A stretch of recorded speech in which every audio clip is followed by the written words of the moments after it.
Anarchy. Now, anarchy is a very overused word in our lexicon. People throw it around in the media. The White House is in chaos and anarchy, all this. It's all nonsense, Charlie. Real anarchy, where nobody is in control, where every 10th person has a gun and is willing to use it, is something that not only most Americans, but most pundits have never experienced before. To experience tyranny and anarchy close up in Iraq changed me. It really changed me. And I began to think in a much more tragic, realistic frame of mind than I had before. You became, in fact, a tragic realist. Yes. And, people throw around the term that Donald Trump is a realist. No, he's not. That's nonsense.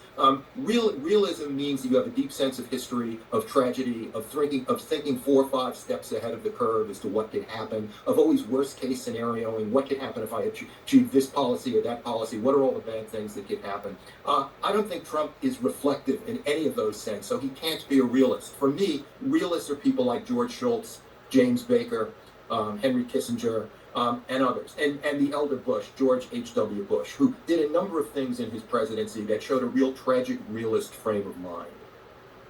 The interesting thing in what you say, though, is that you recognize, and this is the subtitle of the book, A World in Permanent Crisis, you recognize in sense that that in Iraq, there was no order, and there was simply sectarian violence.